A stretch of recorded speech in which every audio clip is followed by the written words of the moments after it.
Hello. Hello. എന്തൊക്കെയുണ്ട് വിശേഷങ്ങള്? അങ്ങനെ പോണു. ഞാൻ ഇവിടെ ഷോപ്പിങ്ങിന് വന്നിരിക്കുന്നു. ഓക്കെ. എവിടെയാ? ലുലുവില്.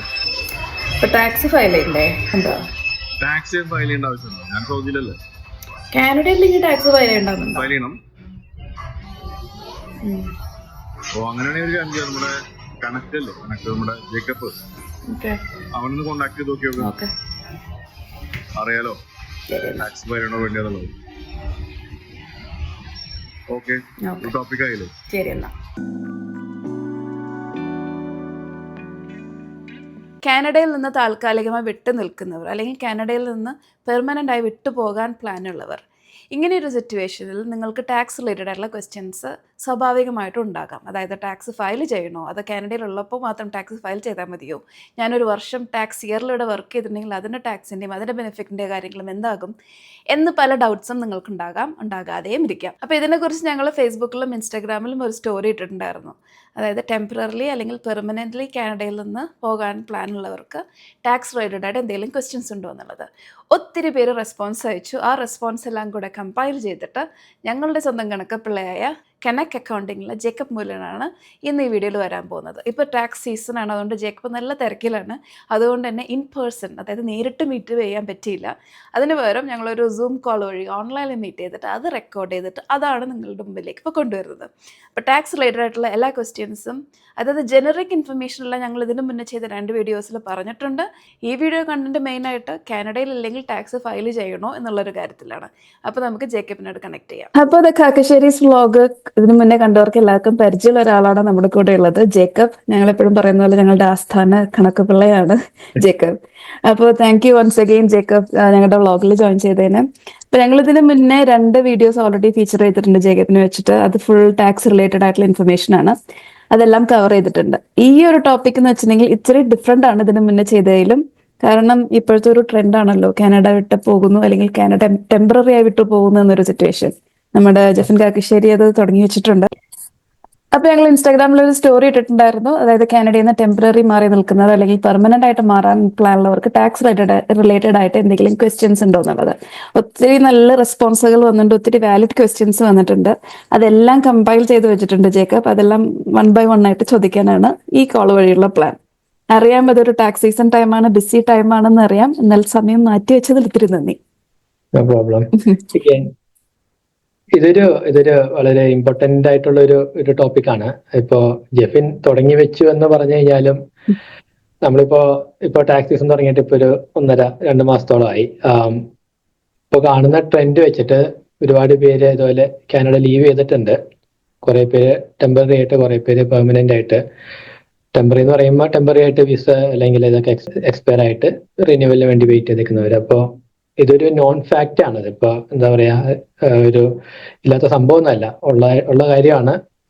അപ്പൊ അതിന് കുറെ ടാക്സ് കോൺസിക്വൻസസ് ഉണ്ട്.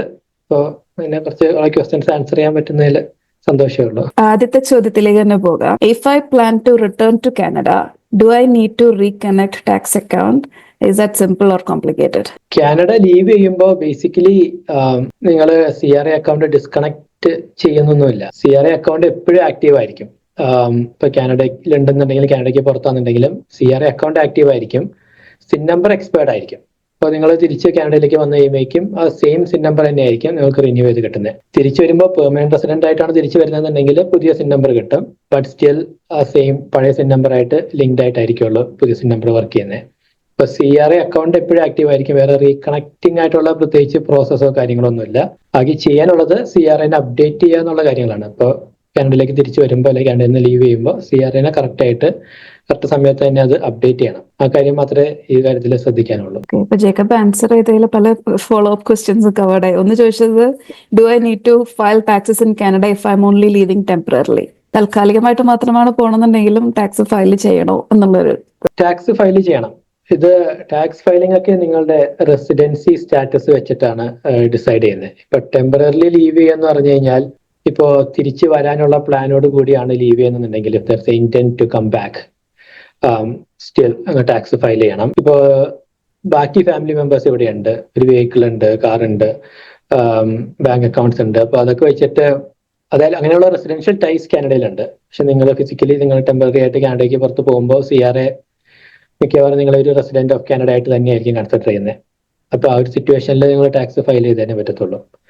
ഇപ്പൊ ടെമ്പററി ആയിട്ട് ഒരു വിസിറ്റിന്, അതായത് ഇപ്പൊ ഒരു 1 month 2 month വെക്കേഷനിലൊക്കെ പോവുകയാണെന്നുണ്ടെങ്കിൽ അത് കാനഡ ലീവ് ചെയ്യണമെന്ന് പറയാൻ പറ്റത്തില്ല. ജസ്റ്റ് എന്താ പറയാ, ഒരു വിസിറ്റിങ്ങിന് പോകുന്നതെന്ന് പറയാൻ പറ്റുള്ളൂ. ആ ഒരു സിറ്റുവേഷനിലൊക്കെ ടാക്സ് ഫയലിംഗ് ആപ്ലിക്കബിൾ ആണ്. ടാക്സ് ഫയൽ തന്നെ വേണം. ആ സമയത്ത് നിങ്ങൾക്ക് ഉണ്ടാവുന്ന ഇൻകത്തിന് എല്ലാത്തിനും ടാക്സ് കൊടുക്കേണ്ടി വരും. ഈവൻ ഇഫ് ഇൻകം കാനഡയ്ക്ക് പുറത്താണെന്നുണ്ടെങ്കിലും ടാക്സ് കൊടുക്കേണ്ടി വരും. അപ്പോൾ ടെമ്പററി ലീവിംഗ് ആണെന്നുണ്ടെങ്കിൽ yes, you need to file a tax return. ഇപ്പോൾ അത് റിലേറ്റഡ് ആയ ഒരു question, can I still use my CRA account from outside Canada? Outside കാനഡയിൽ നിന്ന് ആക്സസ് ചെയ്യാൻ പറ്റും എന്നുള്ളത് തന്നെയാണ്. ഔട്ട്സൈഡ് കാനഡ ആക്സസ് ചെയ്യാൻ പറ്റും. ലോകത്ത് എവിടെ വെച്ചിട്ടാണെന്നുണ്ടെങ്കിലും CRA അക്കൗണ്ട് ആക്സസ് ചെയ്യാൻ പറ്റും. അതിനൊരു റെസ്ട്രിക്ഷൻസും ഇല്ല. ആകെ ചെറിയൊരു ഇഷ്യൂ ഉള്ളത് ഈ 2-factor authentication. അത് ചിലരുടെ ഇതൊക്കെ മൊബൈൽ ഡിവൈസസിലേക്ക് വരുന്ന കോഡാണ്. അപ്പൊ ആ ഒരു മൊബൈൽ ആക്റ്റീവ് അല്ല, മൊബൈലിലേക്ക് ടെക്സ്റ്റ് മെസ്സേജസ് കിട്ടാത്ത സിറ്റുവേഷൻ ആണെന്നുണ്ടെങ്കിൽ ആക്സസ് ചെയ്യാൻ ബുദ്ധിമുട്ടായിരിക്കും. അതല്ല, മൊബൈലിൽ ടെക്സ്റ്റ് മെസ്സേജ് കിട്ടുമെന്നുണ്ടെങ്കിൽ ലോകത്ത് എവിടെ വെച്ചാണെങ്കിലും CRA അക്കൗണ്ട് ആക്സസ് ചെയ്യാൻ പറ്റും. ഇൻ കേസ് ടാക്സ് ഫയൽ ചെയ്യാൻ വിട്ടുപോയി അല്ലെങ്കിൽ മറന്നുപോയി, അങ്ങനെയുള്ള ഒരു സിറ്റുവേഷനിൽ എന്താ ചെയ്യുക? മറന്നു പോയി കഴിഞ്ഞാൽ നമുക്ക് എപ്പോൾ വേണമെങ്കിലും ടാക്സ് ഫയൽ ചെയ്യാം. ഇപ്പോ ഈ കൊല്ലത്തെ ഡ്യൂ ഡേറ്റ് എന്ന് പറഞ്ഞത് April 30th ആണ്. നോർമൽ ആയിട്ടുള്ള എല്ലാവരും ടാക്സ് റിട്ടേൺ. ഒരു 6 months 1 year കഴിഞ്ഞിട്ട് റിയലൈസ് ചെയ്തു, ഓക്കെ കാനഡ ലീവ് ചെയ്തു, ഞാൻ ടാക്സ് ഫയൽ ചെയ്യാൻ മറന്നുപോയി. ഇപ്പൊ മനസ്സിലാവണം, okay I should have file the tax return. അങ്ങനെ മനസ്സിലാക്കി കഴിഞ്ഞാൽ still you can file it. എപ്പോ വേണമെങ്കിലും ഫയൽ ചെയ്യാം. ടാക്സ് റീഫണ്ട് ആണ്, അതായത് ഓയിങ് ഒന്നും ഇല്ല. റീഫണ്ട് ആണെന്നുണ്ടെങ്കിൽ വേറെ കോൺസിക്വൻസസ് ഒന്നും തന്നെ ഇല്ല. എത്രയാണോ റീഫണ്ട് കിട്ടാനുള്ളത് അത് കിട്ടും. ടാക്സ് നോർമലായിട്ട് അസസ്ഡ് ആവും, വേറെ കോൺസിക്വൻസസ് ഒന്നും ഇല്ല. ബട്ട് ടാക്സ് ഓയിങ് ആണെന്നുണ്ടെങ്കിൽ ലേറ്റ് ആയിട്ട് ഫയൽ ചെയ്തതിന് ഒരു ലേറ്റ് ഫയലിംഗ് പെനാൽറ്റി ഉണ്ടാവും. എമൗണ്ട് ഓയിങ്ങിന് അവർ ഇൻട്രസ്റ്റ് ചാർജ് ചെയ്യും. അപ്പോൾ അത് എപ്പോഴാണ് പേയ്മെന്റ് ചെയ്യുന്നത് അതുവരെ ഇൻട്രസ്റ്റ് ചാർജ് ചെയ്യും. അങ്ങനെയുള്ള സംഭവങ്ങളൊക്കെ ഉണ്ട്. ഇപ്പൊ നിങ്ങൾ റിയലൈസ് ചെയ്യണം ടാക്സ് ഫയൽ ചെയ്യണമായിരുന്നു, ഇതുവരെ ചെയ്തിട്ടില്ല എന്നുണ്ടെങ്കിൽ CRA ഒരു നോട്ടീസ് വരാനോ ഒന്നും വെയിറ്റ് ചെയ്യരുത്. എപ്പോഴാണ് റിയലൈസ് ചെയ്യുന്നത് അപ്പൊ തന്നെ മാക്സിമം നേരത്തെ തന്നെ അത് ഫയൽ ചെയ്യുക. എന്നിട്ട് എന്തെങ്കിലും ഗോയിങ് എമൗണ്ട് ഉണ്ടെന്നുണ്ടെങ്കിൽ അത് അപ്പൊ തന്നെ പേ ചെയ്ത് തീർക്കുന്നതാണ് ഏറ്റവും ബെസ്റ്റ് അപ്രോച്ച്. അപ്പോൾ what happens to Canadian benefits like health care and GST credits after I leave? Health care ഒരു ടാക്സ് റിലേറ്റഡ് ആയിട്ടുള്ള ഒരു സംഭവമല്ല. ഇപ്പോൾ again I cannot comment on that. But GST credits, carbon rebate തീരാറായി, territorial benefits അല്ലെങ്കിൽ എന്തെങ്കിലും provincial credits, ഇങ്ങനെയുള്ള സംഭവങ്ങളൊക്കെ കാനഡയിൽ റെസിഡന്റ് ആയിട്ട് ഇരിക്കുമ്പോൾ കിട്ടുന്ന ബെനിഫിറ്റ്സ് ആണ്. അപ്പോൾ കാനഡ ലീവ് ചെയ്ത് കഴിഞ്ഞാൽ you are not eligible for it. അതിന് എലിജിബിൾ അല്ല. അപ്പോൾ നിങ്ങൾ ചെയ്യേണ്ടത്, ഇപ്പോൾ കാനഡയിൽ ലീവ് ചെയ്യാന്നുണ്ടെങ്കിൽ ഇപ്പോൾ ഈ മാസം നിങ്ങൾ മൂവ് ഔട്ട് ചെയ്യണം, കാനഡ പെർമനന്റ് ആയിട്ട് ലീവ് ചെയ്യാന്നുണ്ടെങ്കിൽ CRA വിളിക്കുക, അത് അപ്ഡേറ്റ് ചെയ്യുക. അതുപോലെ ഐ ആം ലീവിങ് കാനഡ, ഇന്ന ഡേറ്റിലാണ് മൂവ് ചെയ്യുന്നതെന്ന് പറയാം. അപ്പൊ അതനുസരിച്ചിട്ട് അവർ സിസ്റ്റം അവർ അപ്ഡേറ്റ് ചെയ്യും. പിന്നീട് അവർ ബെനിഫിറ്റ്സ് ഒന്നും ഇഷ്യൂ ചെയ്യത്തില്ല. അങ്ങനെയാണ് ചെയ്യേണ്ടത്. കാരണം നിങ്ങൾ എലിജിബിൾ അല്ല ബെനിഫിറ്റ്സ് കിട്ടാനായിട്ട് കാനഡയിൽ ഇല്ലാന്നുണ്ടെങ്കിൽ. പെർമനന്റ്ലി മൂവ് ചെയ്യണമെന്നുള്ളത്. ഇപ്പൊ ടെമ്പററിലി ഒരു 6-8 months പോകുന്നവരാണെങ്കിൽ, ഈവൻ 6-8 months അങ്ങനെ ഒരു ടെമ്പററി വിസിറ്റിങ്ങിനല്ലാതെ, ഇപ്പൊ ഒരു ടൂറിസ്റ്റ് അങ്ങനെ ടെമ്പററി വിസിറ്റിങ്ങിനല്ലാതെ പോകുന്നവരെല്ലാവരും CRA ഇൻഫോം ചെയ്യണം. അത് എന്നിട്ട് ബെനിഫിറ്റ്സ് സ്റ്റോപ്പ് ചെയ്യണം. ഇപ്പൊ ഈ പറഞ്ഞ പോലെ വിസ എക്സ്പയർ ആയിട്ട് മൂവ് ഔട്ട് ചെയ്ത് തിരിച്ചൊരു റിന്യൂവൽ വരാൻ വേണ്ടി വെയിറ്റ് ചെയ്ത് തിരിച്ചു വരുന്നവരാണെങ്കിലും CRA അത് ഇൻഫോം ചെയ്യണം. കാരണം ടെക്നിക്കലി അത് ബെനിഫിറ്റ്സിന് എലിജിബിൾ ആയിരിക്കത്തില്ല. Even CCB, child care benefit, same thing applicable ആണ്. ഇപ്പോ അങ്ങനെ ചെയ്തില്ല എന്നുണ്ടെങ്കിൽ അവര് കണ്ടിന്യൂ ചെയ്തുകൊണ്ടിരിക്കും, ബെനിഫിറ്റ്സ് കണ്ടിന്യൂ ചെയ്തുകൊണ്ടിരിക്കും. ടാക്സ് ഫയലിംഗ് മിസ് ആയി കഴിഞ്ഞാൽ ഓട്ടോമാറ്റിക് ആയിട്ട് ബെനിഫിറ്റ്സ് സ്റ്റോപ്പ് ആവും. സിൻ നമ്പർ എക്സ്പയർഡ് ആയി കഴിഞ്ഞ് കഴിഞ്ഞാൽ മിക്ക സമയത്തും ബെനിഫിറ്റ്സ് സ്റ്റോപ്പ് ആയി കാണുന്നുണ്ട്. അതല്ലാന്നുണ്ടെങ്കിൽ അവർ ബെനിഫിറ്റ്സ് ഇഷ്യൂ ചെയ്യും. നെക്സ്റ്റ് ടൈം ടാക്സ് ഫയൽ ചെയ്യുമ്പോൾ ഇതുപോലെ ഇമിഗ്രന്റ് ആയിട്ട് കാണിച്ച് ഫയൽ ചെയ്ത് കഴിഞ്ഞ് കഴിയുമ്പോൾ ഇപ്പൊ ഇഷ്യൂ ചെയ്ത ബെനിഫിറ്റ്സ് എല്ലാം അവർ തിരിച്ചു ചോദിക്കും. അപ്പൊ നമ്മൾ അത് തിരിച്ചു കൊടുക്കേണ്ടി വരും. അപ്പൊ ആ ഒരു കോംപ്ലിക്കേഷൻ ഒഴിവാക്കാനായിട്ട് എപ്പോഴാണോ മൂവ് ഔട്ട് ചെയ്യുന്നത് അപ്പൊ തന്നെ കോണ്ടാക്ട് ചെയ്ത് അത് അപ്ഡേറ്റ് ചെയ്യുന്നതാണ് നല്ലത്. അങ്ങനെയാണ് ചെയ്യേണ്ടത്. പിന്നെ ചിലവർക്കൊരു മിസ്അണ്ടർസ്റ്റാൻഡിങ് ഉണ്ട്. ഇപ്പൊ ഈ കൊല്ലം എനിക്ക് കിട്ടുന്ന ബെനിഫിറ്റ്സ് കഴിഞ്ഞ കൊല്ലത്തെ ടാക്സ് റിട്ടേണിൽ നിന്ന് കിട്ടുന്നതല്ലേ. അപ്പോ കഴിഞ്ഞ കൊല്ലത്തെ ഫയൽ ചെയ്തതിന് കിട്ടുന്നതല്ലേ ഈ കൊല്ലത്തെ ബെനിഫിറ്റ്. അപ്പൊ ഞാൻ ഈ കൊല്ലം ഫുൾ ബെനിഫിറ്റ് കിട്ടാൻ എലിജിബിൾ അല്ലേ എന്നുള്ളൊരു ക്വസ്റ്റ്യൻ മിക്ക സമയത്തും കേൾക്കാറുണ്ട്. പക്ഷെ അതങ്ങനെയല്ല. കഴിഞ്ഞ കൊല്ലത്തെ ടാക്സ് റിട്ടേൺ ജസ്റ്റ് ബെനിഫിറ്റ്സ് എത്ര കിട്ടുമെന്ന് കാൽക്കുലേറ്റ് ചെയ്യാൻ വേണ്ടി മാത്രമാണ് യൂസ് ചെയ്യുന്നത്. അവർ ഇഷ്യൂ ചെയ്യുന്നത് ഈ കൊല്ലത്തെ ബെനിഫിറ്റ്സ് ആണ്. അപ്പോൾ ഏപ്രിലിൽ ഒരു പേയ്മെന്റ് വരുന്നുണ്ടെങ്കിൽ അത് ഏപ്രിലിലേക്കുള്ള പേയ്മെന്റ് ആണ്. കഴിഞ്ഞ കൊല്ലത്തെ ടാക്സ് റിട്ടേൺ ബേസ് ചെയ്ത് അവർ എമൗണ്ട് കാൽക്കുലേറ്റ് ചെയ്തേ ഉള്ളൂ. അപ്പൊ ഏപ്രിലില് ഫിസിക്കലി കാനഡയിൽ ഇല്ലാത്ത ഒരാൾക്ക് ആ ഒരു ബെനിഫിറ്റ്സിന് എലിജിബിൾ അല്ല. എക്സെപ്റ്റ് ഇപ്പൊ ടൂറിസ്റ്റിന് ഇപ്പൊ ഒരു വെക്കേഷന് വേണ്ടി പോയേക്കണത് ആപ്ലിക്കബിൾ അല്ല. അതല്ലാന്നുണ്ടെങ്കിൽ ബെനിഫിറ്റ്സിന് എലിജിബിൾ അല്ല. അപ്പൊ അത് കറക്റ്റ് ആയിട്ട് CRA അപ്ഡേറ്റ് ചെയ്യാൻ തന്നെ വേണം. പിന്നെ ഒരു ക്വസ്റ്റ്യൻ എന്നുള്ളത്, if the PR holder is living outside Canada, is the income earned outside Canada taxable? ഒരു ഗുഡ് ക്വസ്റ്റ്യൻ ആണ്. അഗെയിൻ പെർമനന്റ് റെസിഡൻസ് ഉള്ള ഒരാള് കാനഡയിൽ ടാക്സ് പേർപ്പസസിന് റെസിഡന്റ് ആവണമെന്നില്ല. സോ അതിന് വേറെയും ഒരുപാട് ഫാക്ടേഴ്സ് കൺസിഡർ ചെയ്യാനുണ്ട്. കാനഡയ്ക്ക് പുറത്തുള്ള ഇൻകത്തിന് കാനഡയിൽ ടാക്സ് കൊടുക്കണമെന്നുണ്ടെങ്കിൽ Canadian resident for tax purposes, കാനഡയിലെ ടാക്സ് പേർപ്പസസിന് റെസിഡന്റ് ആവണമെന്നുണ്ട്. അപ്പൊ അതിന് ചില ക്രൈറ്റീരിയാസ് ആണ്. ഇപ്പൊ ആള് ഫിസിക്കലി കാനഡയിൽ പ്രസന്റ് ആണോ, ഇപ്പൊ ഈ ഒരു സിറ്റുവേഷനിൽ കാനഡയിൽ പ്രസന്റ് അല്ല ബട്ട് PR ഉണ്ട്, കാനഡയിൽ ഒരു ബാങ്ക് അക്കൗണ്ട് ഉണ്ടോ, കാനഡയിൽ വീടുണ്ടോ, കാനഡയിൽ ഫാമിലി ഉണ്ടോ, വെഹിക്കിൾ ഉണ്ടോ, ജോലി ഉണ്ടോ, കനേഡിയൻ സോഴ്സ് ഇൻകം ഉണ്ടോ, ഇപ്പൊ ഇങ്ങനെയുള്ള ഒരുപാട് ക്വസ്റ്റ്യൻസ് കൺസിഡർ ചെയ്തിട്ടാണ് കനേഡിയൻ റെസിഡന്റ് ആണോ അല്ലയോ എന്ന് ഡിസൈഡ് ചെയ്യുന്നത്. ഇപ്പൊ PR ഉള്ള ഒരാള് ഈ ഒരു ക്വസ്റ്റ്യൻസ് ഒക്കെ ആൻസർ ചെയ്ത് വരുമ്പോൾ കനേഡിയൻ റെസിഡന്റ് അല്ല എന്നാണ് വരുന്നതെന്നുണ്ടെങ്കിൽ കാനഡയ്ക്ക് പുറത്തുള്ള ഒരു ഇൻകത്തിനും ടാക്സ് കൊടുക്കണ്ട. If you are considered as a resident of Canada for tax purposes, ഇപ്പൊ അങ്ങനെ ആണെന്നുണ്ടെങ്കിൽ കാനഡയ്ക്ക് പുറത്തുള്ള എല്ലാ ഇൻകത്തിനും ഇവിടെ ടാക്സബിൾ ആണ്. അപ്പോൾ നിങ്ങൾക്ക് നാട്ടില് ഇപ്പൊ ഒരു റെന്റൽ പ്രോപ്പർട്ടി അല്ലെങ്കിൽ നാട്ടിൽ ജോലി ചെയ്യുന്നുണ്ട്, ഫാമിലി എല്ലാവരും ഇവിടെയാണ്, ഇവിടെ ബാങ്ക് അക്കൗണ്ട് ഉണ്ട്, ഇവിടെ വീടുണ്ട്, സ്പൗസ് എല്ലാവരും ഇവിടെയാണ്, കാനഡയിലാണ്. ഇപ്പൊ നിങ്ങൾ മാത്രം ഇപ്പൊ വേറൊരു സ്ഥലത്ത് ജോലി ചെയ്ത് അവിടെ നിന്ന് ഇൻകം ഉണ്ടാക്കുകയെന്നുണ്ടെങ്കിൽ PRI might consider you as a resident of Canada for tax purposes. എന്നിട്ട് അവിടെ ഉണ്ടാക്കുന്ന ഇൻകത്തിനും ഇവിടെ ടാക്സ് കാൽക്കുലേറ്റ് ചെയ്യും. അവിടെ കൊടുത്ത ടാക്സിന് ഇവിടെ ഒരു ക്രെഡിറ്റും കാര്യങ്ങളൊക്കെ കിട്ടും. അപ്പൊ ഫുൾ, അതായത് അവിടെയും ഇവിടെയും ഡബിൾ ടാക്സേഷൻ വരാനുള്ള ചാൻസ് ഉണ്ടാവില്ല.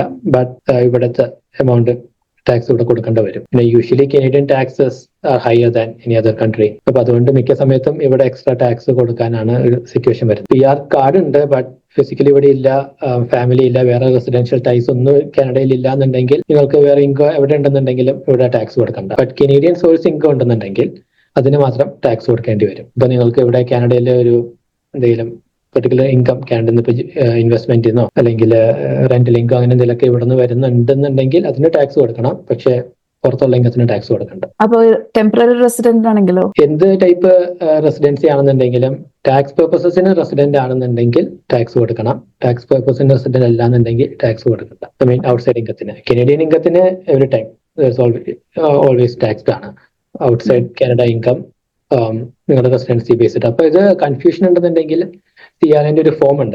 ആ ഫോമിൽ അവർ വളരെ ഡീറ്റെയിൽ ആയിട്ട് ഒരുപാട് ക്വസ്റ്റ്യൻസ് അവർ ചോദിക്കുന്നുണ്ട്. അപ്പൊ ഓരോ ക്വസ്റ്റ്യന് യെസ് ഓർ നോ വെച്ച് ആൻസർ ചെയ്തിട്ട് നമുക്ക് തന്നെ സെൽഫ് അസസ് ചെയ്യാൻ പറ്റും നമ്മൾ കനേഡിയൻ റെസിഡന്റ് ആണോ അല്ലയോ എന്നുള്ളത്. അതല്ലാന്നുണ്ടെങ്കിൽ നമുക്ക് ഈ ഡോക്യുമെന്റ് ഈ ഫോം ഫില്ല് ചെയ്ത് കറക്റ്റ് ആയിട്ട് ആൻസേഴ്സ് ഫില്ല് ചെയ്ത് CRക്ക് അയച്ചു കൊടുത്തു കഴിഞ്ഞാൽ അവരൊരു അസസ്മെന്റ് പറയും. ഓക്കെ, ഈ തന്നേക്കുന്ന ഇൻഫർമേഷൻ വെച്ചിട്ട് you are a resident of Canada അല്ലെങ്കിൽ you are not a resident of Canada. അപ്പൊ അവർ പറയുന്നത് യെസ് ആണെന്നുണ്ടെങ്കിൽ എവിടുത്തെ ഉള്ള ഇൻകത്തിനും ഇവിടെ നമ്മളത് ഡിസ്ക്ലോസ് ചെയ്യണം. അത് അതിന് ടാക്സ് കൊടുക്കുക തന്നെ വേണം. ടെമ്പററി റെസിഡന്റ് അല്ലെങ്കിൽ PR സിറ്റിസൺ എന്ത് തന്നെയാണെന്നുണ്ടെങ്കിലും ഇമിഗ്രേഷൻ സ്റ്റാറ്റസ് അതിനെ ബാധിക്കുന്നില്ല. അത് ഓൺലൈൻ ലിങ്ക് അവൈലബിൾ ആണല്ലേ ചെക്ക് ചെയ്യാൻ? ഓൺലൈൻ ലിങ്ക് അവൈലബിൾ ആണ്. നിങ്ങൾക്ക് എപ്പോൾ വേണമെങ്കിൽ അത് ഡൗൺലോഡ് ചെയ്ത് അത് ചെക്ക് ചെയ്യാൻ പറ്റും. അടുത്ത ക്വസ്റ്റ്യൻ ടാക്സ് ക്രെഡിറ്റിനെ കുറിച്ചാണ്. Can the kids activities like swimming be included for any tax credits? കുട്ടികൾക്കുള്ള ആക്ടിവിറ്റീസ് ഒക്കെ ടാക്സ് ക്രെഡിറ്റ് ആയിട്ട് കൺസിഡർ ചെയ്യാൻ പറ്റുമോ എന്നുള്ളത്? മുന്നേ നമുക്ക് കുറച്ചാളൊക്കെ മുന്നേ നമുക്ക് ഇതുപോലെയുള്ള എല്ലാ ഫിറ്റ്നസ് ആക്ടിവിറ്റീസും കാര്യങ്ങളൊക്കെ നമുക്ക് ക്ലെയിം ചെയ്യാൻ പറ്റുമായിരുന്നു, ഡയറക്ട്ലി ക്ലെയിം ചെയ്യാൻ പറ്റുമായിരുന്നു. പക്ഷെ ഇപ്പോ എന്ന് പറഞ്ഞു കഴിഞ്ഞാൽ മെയിൻലി ചൈൽഡ് കെയർ എക്സ്പെൻസ് ആ ഒരു ഡിഡക്ഷനിൽ ഇൻക്ലൂഡ് ചെയ്യുന്നത് ഈ ഡേ കെയർ, നഴ്സറി സ്കൂൾസ് അല്ലെങ്കിൽ നാനീസ്, ബേബി സിറ്റേഴ്സ് ഇങ്ങനെയുള്ള സംഭവങ്ങളാണ്. പിന്നെ ഇത് കൂടാതെ പിന്നെ ഈ സ്പോർട്സ് ക്യാമ്പുകള്, അങ്ങനെയുള്ള ക്യാമ്പുകള് കാര്യങ്ങളൊക്കെ, ബോർഡിംഗ് സ്കൂൾ കെയർ പോർഷൻസ്, ഇപ്പൊ ആഫ്റ്റർ സ്കൂൾ കെയർ കാര്യങ്ങളൊക്കെ ഉണ്ടല്ലോ, ഇങ്ങനെയുള്ള കാര്യങ്ങളാണ് ചൈൽഡ് കെയർ എക്സ്പെൻസിൽ ഇൻക്ലൂഡ് ചെയ്തേക്കുന്നത്. ഇപ്പൊ ടെക്നിക്കലി ഇപ്പൊ സ്വിമ്മിംഗ് ലെസൺസ് മാത്രമായിട്ടുള്ളത് നമുക്ക് ഒരു ക്ലെയിം ചെയ്യാൻ പറ്റുന്ന ഒരു സംഭവമല്ല. പക്ഷെ ഈ സെയിം സ്വിമ്മിംഗ് ലെസൺസ് ഇതുപോലെ ഡേ ക്യാമ്പ് അല്ലെങ്കിൽ സ്പോർട്സ് ക്യാമ്പിന്റെ ഭാഗമായിട്ടുള്ളതാണെന്നുണ്ടെങ്കിൽ നമുക്കത് ക്ലെയിം ചെയ്യാൻ പറ്റും. അപ്പോ ഇപ്പൊ സ്വിമ്മിംഗ് ലെസൺസിന്റെ കാര്യം മാത്രമായിട്ട് പറയുമ്പോൾ ഇച്ചിരി ഗ്രേ ഏരിയ ആണ്. അത് ഡിപ്പെൻഡ് ചെയ്യും സിറ്റുവേഷൻ എന്താന്നുള്ളത്. ബട്ട് അതർവൈസ് അത് ക്ലെയിം ചെയ്യാൻ പറ്റത്തില്ല. Unless it's part of A day camp അല്ലെങ്കിൽ സ്പോർട്സ് ക്യാമ്പിന്റെ ഭാഗമാണെങ്കിൽ നമുക്ക് ക്ലെയിം ചെയ്യാം. ഡേ കെയർ, നാനി അങ്ങനെയുള്ള സംഭവങ്ങളൊക്കെ എപ്പോഴും നമുക്ക് ക്ലെയിം ചെയ്യാൻ പറ്റും. അതായത് ബേസിക്കലി നിങ്ങളുടെ കുട്ടിയെ നിങ്ങൾ വേറൊരു സ്ഥലത്ത് വേറൊരു കെയറിൽ വിടുന്നുണ്ട്, നിങ്ങൾക്ക് ജോലി ചെയ്യണം, ഇൻകം ഉണ്ട്, ആ ഒരു ഇൻകത്തിന് വേണ്ടി ആ ഒരു ഇൻകം ജനറേറ്റ് ചെയ്യാൻ വേണ്ടി ഇങ്ങനെ ഒരു കാര്യം ചെയ്യണം എന്നുണ്ടെങ്കിൽ അത് ക്ലെയിം ചെയ്യാൻ പറ്റുന്നതാണ്. ഇപ്പൊ ജോലി മാത്രമല്ല, ഇപ്പൊ സ്റ്റുഡന്റ് ആണെങ്കിലും ഇപ്പൊ കോളേജിൽ പോകാൻ അല്ലെങ്കിൽ സ്കൂളിൽ പോകാൻ വേണ്ടി കുട്ടീനെ വേറെ ആളെ ഏൽപ്പിച്ച് ഇതുപോലെ എക്സ്പെൻസ് ഇൻക്വയർ ചെയ്തിട്ടുണ്ടെന്നുണ്ടെങ്കിൽ അതിന്റെ പ്രൂഫും കാര്യങ്ങളൊക്കെ ഉണ്ടെന്നുണ്ടെങ്കിൽ അത് ക്ലെയിം ചെയ്യാം. ഓക്കെ, അപ്പൊ എല്ലാത്തിനും പ്രൂഫ് വേണം. എല്ലാത്തിനും പ്രൂഫ് വേണം. എല്ലാത്തിനും പ്രൂഫ് വേണം. റെസീപ്റ്റ്സ് ആണ് വേണ്ടത്. ഈ ബാങ്ക് സ്റ്റേറ്റ്മെന്റ്സ്, ബാങ്കില് ഇപ്പൊ എന്റെ ക്രെഡിറ്റ് കാർഡ് സ്റ്റേറ്റ്മെന്റിൽ ഇന്ന എമൗണ്ട് ഉണ്ടെന്നൊക്കെ പറഞ്ഞു കഴിഞ്ഞാൽ CR അത് അക്സെപ്റ്റ് ചെയ്യത്തില്ല. റെസീപ്റ്റ് തന്നെ വേണം. റെസീപ്റ്റിൽ പ്രോപ്പർ ആയിട്ടുള്ള ഇൻഫർമേഷൻസ് എല്ലാം വേണം. കുട്ടീന്റെ പേര്, എത്രയാണ് എമൗണ്ട്, ഡേറ്റ്, ഏതാണ് ഓർഗനൈസേഷൻ, അവരുടെ ഡീറ്റെയിൽസ്, ഇങ്ങനെയുള്ള ഡീറ്റെയിൽസ് എല്ലാം അതിലുണ്ടാവണം. ഉണ്ടെങ്കിൽ മാത്രമേ നമുക്ക് ക്ലെയിം ചെയ്യാൻ പറ്റുള്ളൂ. റെസീപ്റ്റ്സ് ഫയൽ ചെയ്യുന്ന സമയത്ത് CRA ചോദിക്കത്തില്ല, റെസിപ്റ്റ് കാര്യങ്ങളൊന്നും ചോദിക്കത്തില്ല. പക്ഷെ നമ്മൾ ഫയൽ ചെയ്ത് കഴിഞ്ഞിട്ട് അവർക്ക് അപ്പോൾ വേണമെങ്കിലും വന്നിട്ട് 6 ഇയേഴ്സിനുള്ളിൽ അവർക്ക് അപ്പോൾ വേണമെങ്കിലും വന്ന് റെസിപ്റ്റ്സ് ചോദിക്കാം. അപ്പൊ ഇന്ന കൊല്ലം ചൈൽഡ് കെയർ എക്സ്പെൻസസ് ക്ലെയിം ചെയ്തു, അതിന്റെ പ്രൂഫ് വേണമെന്ന് ചോദിക്കുമ്പോൾ നമ്മളത് കൊടുക്കണം. അപ്പൊ അതുകൊണ്ട് റെസിപ്റ്റ് ഉള്ള ക്ലെയിമുകൾ മാത്രം ക്ലെയിം ചെയ്യുന്നതാണ് ഏറ്റവും നല്ലത്. എന്തെങ്കിലുമൊക്കെ എക്സ്പെൻസ് ഉണ്ടെന്നുണ്ടെങ്കിൽ റെസിപ്റ്റ് മേടിക്കാൻ മറക്കരുത്, മേടിച്ച് വെക്കുക. എന്നിട്ട് ക്ലൗഡിലോ അല്ലെങ്കിൽ എവിടെയെന്ന് വെച്ച് കഴിഞ്ഞാൽ സേവ് ചെയ്ത് വെക്കുക, പേപ്പറായിട്ട് മാത്രം സൂക്ഷിക്കാതെ. കാരണം ഒരു 5 ഇയേഴ്സ് കഴിഞ്ഞിട്ടാണ് ചോദിക്കുന്നുണ്ടെങ്കിൽ പേപ്പർ തപ്പിയെടുത്ത് കൊടുക്കുക എന്ന് പറയുന്നത് ഇച്ചിരി ബുദ്ധിമുട്ടായിരിക്കും. ഡിപ്പാർച്ചർ ടാക്സ് എന്ന് പറഞ്ഞൊരു സംഭവം ഉണ്ടോ? ഡിപ്പാർച്ചർ ടാക്സ് എന്ന് പറഞ്ഞൊരു സംഭവം ഉണ്ട്. ബേസിക്കലി എന്താ പറയാ, CRA അസ്യൂം ചെയ്യുന്നത് ഇപ്പോൾ നിങ്ങൾ പെർമനന്റ് ആയിട്ട് കാനഡ വിട്ടു പോവാന്ന് എന്ന് പറഞ്ഞു കഴിയുമ്പോൾ നിങ്ങൾക്ക് ഇവിടെ അസെറ്റ്സും കാര്യങ്ങളൊക്കെ ഉണ്ടാവും. അപ്പോൾ ഉണ്ടായിരുന്ന അസെറ്റ്സ് ഒക്കെ നിങ്ങൾ ചിലപ്പോൾ വിറ്റിട്ടുണ്ടാവും. അപ്പോൾ അങ്ങനെയുള്ള അസെറ്റ്സ് ഒക്കെ ഡിസ്പോസ് ചെയ്യുമ്പോൾ അതിൽ നിന്ന് പ്രോഫിറ്റും കാര്യങ്ങളൊക്കെ വരുമല്ലോ. പ്രോഫിറ്റ് അല്ലെങ്കിൽ ലോസ് എന്താണെന്ന് വെച്ചാൽ വരും. അപ്പൊ ആ കാര്യങ്ങളൊക്കെ ടെക്നിക്കലി ടാക്സിൽ ഇൻക്ലൂഡ് ചെയ്യേണ്ട സംഭവങ്ങളാണ്. ഇൻവെസ്റ്റ്മെന്റ് പ്രോപ്പർട്ടീസ് അങ്ങനെയുള്ള സംഭവങ്ങളൊക്കെ വിൽക്കുന്നു, അതിൽ ക്യാപിറ്റൽ ഗെയിൻസ് ഉണ്ട്. അപ്പൊ ക്യാപിറ്റൽ ഗെയിൻസിനൊക്കെ ടാക്സ് വരും. കാനഡ പെർമനന്റ് ആയിട്ട് ലീവ് ചെയ്യുമ്പോൾ CRA അസ്യൂം ചെയ്യും നിങ്ങൾ ഇവിടെയുള്ള എല്ലാ സംഭവങ്ങളും വിറ്റ് ഗെയിനും ലോസും ഒക്കെ കൺസിഡർ ചെയ്തിട്ടാണ് പോകുന്നതെന്നുള്ളത്. അപ്പോൾ അതിൽ വരുന്ന ടാക്സിനാണ് പൊതുവെ ഡിപ്പാർച്ചർ ടാക്സ് എന്ന് പറയുന്നത്.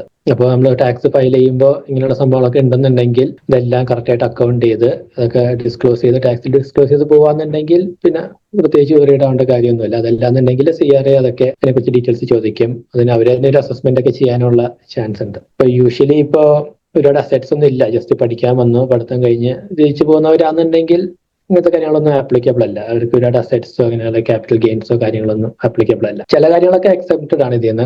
RRSP, TFSA, ചില റിയൽ എസ്റ്റേറ്റ് പ്രോപ്പർട്ടീസ് ഇങ്ങനെയുള്ള ചില കാര്യങ്ങളൊക്കെ അക്സെപ്റ്റ് ആണ്. അവരങ്ങനെ ഡയറക്ട്ലി ഡിസ്പോസ് ചെയ്തെന്ന് പറയുകയോ അല്ലെങ്കിൽ അതിന്റെ ക്യാപിറ്റൽ ഗെയിൻ എടുക്കുക അങ്ങനെയൊന്നും ചെയ്യത്തില്ല. അത് ഐറ്റംസ്, അത് പ്രോപ്പർട്ടീസും കാര്യങ്ങളൊക്കെ അവരത് കൺസിഡർ ചെയ്യാനുള്ള ചാൻസ് ഉണ്ട്. അപ്പൊ അങ്ങനെ ഒരു സംഭവം ഉണ്ട് ഡിപ്പാർച്ചർ ടാക്സ് എന്നുള്ളത്. ഇത് ജേക്കബ് ബ്രീഫ്ലി ഒന്ന് മുന്നേ എക്സ്പ്ലെയിൻ ചെയ്തിരുന്നു, മറ്റേ TFSAയുടെയും RRSPയുടെയും. ടെമ്പററി കാനഡ വിട്ടു പോകുമ്പോൾ ഈ RRSP, TFSA കോൺട്രിബ്യൂഷൻസ് അത് കണ്ടിന്യൂ ചെയ്യണോ, അത് സ്റ്റോപ്പ് ചെയ്യണോ, അതിലത്തെ എമൗണ്ടിന് എന്ത് പറ്റും എന്നുള്ള കാര്യം. TFSA രണ്ടും ഇച്ചിരി സെപ്പറേറ്റ് ആണ്. TFSA ആണെങ്കിലും RRSP ആണെങ്കിലും TFSA സ്റ്റാർട്ട് ചെയ്യാം. കാനഡ ലീവ് ചെയ്ത് കഴിഞ്ഞാൽ ആ പോയിന്റ് ഓൺവേർഡ്സ് പിന്നെ കോൺട്രിബ്യൂഷൻസ് ഒന്നും ഉണ്ടാവാൻ പാടില്ല.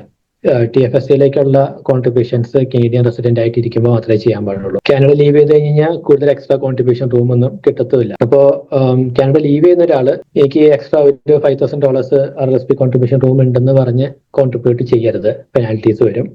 ഇപ്പോൾ കോൺട്രിബ്യൂഷൻസ് സ്റ്റോപ്പ് ചെയ്യണം, കാനഡ ലീവ് ചെയ്യുമ്പോൾ സ്റ്റോപ്പ് ചെയ്യണം. ഓൾറെഡി കോൺട്രിബ്യൂട്ട് ചെയ്തേക്കുന്ന എമൗണ്ട് അത് എവിടെയും പോകത്തില്ല, അത് അവിടെ തന്നെ ഉണ്ടാവും. അതിലുണ്ടാവുന്ന ഗ്രോത്ത് ഒക്കെ സ്റ്റിൽ ടാക്സ് ഫ്രീ തന്നെയാണ്. അതിന് കാനഡ ലീവ് ചെയ്തൊന്നും പറഞ്ഞുകൊണ്ട് TFSA അല്ലാതെ ആവുന്നില്ല. അതിലുണ്ടാവുന്ന ഗ്രോത്ത്, അതിലുണ്ടാവുന്ന ഇൻകം കാര്യങ്ങളൊക്കെ സ്റ്റിൽ ടാക്സ് ഫ്രീ തന്നെയാണ്. പക്ഷെ നിങ്ങൾ കാനഡ റെസിഡൻസി വിട്ട് വേറെ ഏതെങ്കിലും കൺട്രീന്റെ റെസിഡന്റ് ആയി കഴിഞ്ഞ് കഴിയുമ്പോൾ ആ കൺട്രിയിൽ ചിലപ്പോൾ ഒരു എന്തെങ്കിലും ടാക്സ് റൂൾസ് പ്രകാരം ഇതിലുണ്ടാവുന്ന ഗ്രോത്തിന് ചിലപ്പോൾ അവിടെ ടാക്സ് കൊടുക്കേണ്ടി വരുമായിരിക്കും. അപ്പോൾ അത് ഡിപ്പെൻഡ് ചെയ്യും, ഏത് കൺട്രിയിലേക്കാണ് പോകുന്നതനുസരിച്ച് ഡിപ്പെൻഡ് ചെയ്യും. അതല്ലാന്നുണ്ടെങ്കിൽ കാനഡയിൽ മാത്രം നോക്കാന്നുണ്ടെങ്കിൽ ആ എമൗണ്ടിന് ഗ്രോ ചെയ്യാം, അതിൽ നിന്ന് വിഡ്രോ ചെയ്യാം. കാനഡയിൽ TFSAക്ക് വേറെ കോൺസിക്വൻസസ് ഒന്നുമില്ല. എക്സ്ട്രാ എമൗണ്ട് ഒന്നും കോൺട്രിബ്യൂട്ട് ചെയ്യാതെ നോക്കാം. RRSP കോൺട്രിബ്യൂഷൻസ് RRSPയിൽ ചെയ്യാൻ പറ്റും, കാനഡയിൽ റൂം ഉണ്ടെന്നുണ്ടെങ്കിൽ ചെയ്യാൻ പറ്റും. Extra RRSP room Canadian source income ഉണ്ടെന്നുണ്ടെങ്കിൽ അതിൽ നിന്ന് മാത്രമാണ് എക്സ്ട്രാ RRSP റൂം കിട്ടുള്ളൂ. ഔട്ട്സൈഡ് ഇൻകത്തിനൊന്നും എക്സ്ട്രാ RRSP റൂം കിട്ടത്തില്ല. അപ്പൊ അതൊക്കെ കൺസിഡർ ചെയ്തിട്ട് വേണം RRSP കോൺട്രിബ്യൂഷൻസ് ചെയ്യാനായിട്ട്. അത് ഉണ്ടാവുന്ന ഗ്രോത്തും കാര്യങ്ങളൊക്കെ സ്റ്റിൽ ടാക്സ് ഫ്രീ ആണ്. പക്ഷെ വിഡ്രോവൽ ചെയ്യുമ്പോൾ അതിന് ടാക്സ് വരും. RRSPക്ക് വിഡ്രോവൽ ചെയ്യുമ്പോൾ ടാക്സ് വരും. ഇപ്പൊ നോൺ റെസിഡന്റ് ആയിട്ട് ഇരിക്കുമ്പോൾ ഉണ്ടാവുന്ന വിഡ്രോവൽസിനൊക്കെ യൂഷ്വലി വിത്ത് ഹോൾഡിംഗ് ടാക്സും കാര്യങ്ങളൊക്കെ ആപ്ലിക്കബിൾ ആണ്. ഒരു ഫോറിൻ കൺട്രിയിൽ അതിനുള്ള ടാക്സ് വരുമോ എന്നുള്ളത് എഗെയിൻ ആ കൺട്രിയിലെ ടാക്സുകൾ അനുസരിച്ചിരിക്കും. ജനറലി റിട്ടയർമെന്റ് ഇങ്ങനെയുള്ള സംഭവങ്ങൾക്ക് അവിടെയും ടാക്സ് ഉണ്ടാവാറ്, എക്സ്ട്രാ ടാക്സ് ഇത് ആപ്ലിക്കബിൾ അല്ല. ബട്ട് നമുക്ക് 100% ഷുവർ പറയാൻ പറ്റത്തില്ല, അതിപ്പോ ഒരു കൺട്രി അനുസരിച്ചിരിക്കും. അപ്പോൾ വിഡ്രോവൽസ് കോൺട്രിബ്യൂഷൻസ് ഒക്കെ കാര്യങ്ങളൊക്കെ ശ്രദ്ധിക്കണം. ബട്ട് എക്സ്ട്രാ കോൺട്രിബ്യൂഷൻസും ഇതുപോലെ തന്നെ നോക്കിയിട്ട് വേണം ഇടാനായിട്ട്. TFSAയിലൊക്കെ നാട്ടിൽ പോയിട്ട് ഇന്ത്യയിൽ നിന്നും കോൺട്രിബ്യൂഷൻ ഒന്നും ചെയ്യരുത്. അത്രയൊക്കെ തന്നെയാണ് ക്വസ്റ്റ്യൻസ്. പല ക്വസ്റ്റ്യൻസും റിപ്പീറ്റഡ് ആയിരുന്നു. എനിക്ക് ചോദിച്ച ക്വസ്റ്റ്യൻസ് അതെല്ലാം കൂടെ കമ്പൈൽ ചെയ്തിട്ട് ചോദിച്ചതാണ്. ആൻഡ് ഇൻഫർമേഷൻ ആസ് യൂഷ്വൽ എപ്പോഴത്തെയും പോലെ വളരെ ഹെൽപ്ഫുൾ ആണ് ജേക്കബ്. വേറെ എന്തെങ്കിലും ടിപ്സ് ജേക്കബിന് പറയാനുണ്ടോ? ഇതിൽ ചോദിക്കാത്ത പല ടിപ്സ് എന്തെങ്കിലും ഉണ്ടോ? ചില കാര്യങ്ങൾ എന്താ പറയാ, ഇപ്പൊ ബേസിക്കലി എംപ്ലോയറിന്റെ അടുത്ത് അപ്ഡേറ്റ് ചെയ്യണം, CRL അപ്ഡേറ്റ് ചെയ്യണം. അപ്പൊ നിങ്ങൾ കറക്റ്റ് T4 കാര്യങ്ങളെല്ലാം കിട്ടണം. അടുത്ത കൊല്ലം ഫയൽ ചെയ്യുമ്പോൾ എവിടെയൊക്കെ വർക്ക് ചെയ്തിട്ടുണ്ടോ അവിടെ നിന്ന് എല്ലായിടത്തു നിന്നും T4 കാര്യങ്ങളൊക്കെ ഗ്യാദർ ചെയ്തിട്ട് വേണം ഫയൽ ചെയ്യാനായിട്ട്. പിന്നെ ചില ചേഞ്ചസ് എന്ന് പറയുന്നത് ഇപ്പോൾ കാർബൺ റീബേറ്റ് പുതിയ കുറച്ച് ചേഞ്ചസ് ഒക്കെ വന്നിട്ടുണ്ട് ആ കാര്യത്തിൽ. അപ്പോൾ നേരത്തെ കിട്ടിക്കൊണ്ടിരുന്ന പോലെ എല്ലാ ക്വാർട്ടറിലും പേയ്മെന്റ്സിന് കിട്ടത്തില്ല. 1 more പേയ്മെന്റ്. മിക്കവർക്ക് ആ പേയ്മെന്റ് ഈ സമയം കൊണ്ട് കിട്ടിയിട്ടുണ്ടാവും. April 2 മുന്നേ ഫയൽ ചെയ്യാത്തവർക്ക് അടുത്ത മാസം പിന്നത്തെ മാസമൊക്കെ ആയിട്ട് പേയ്മെന്റ് കിട്ടും. അത് കഴിഞ്ഞാൽ പിന്നെ കാർബൺ റീബേറ്റ് പിന്നെ ഇല്ല, അത് തീർന്നു. പിന്നെ ഇവിടെ കാനഡയിൽ ഉണ്ടെന്നുണ്ടെങ്കിൽ CRA അക്കൗണ്ട് ക്രിയേറ്റ് ചെയ്യുക. അത് വളരെ ഇമ്പോർട്ടൻ്റ് ആണ്.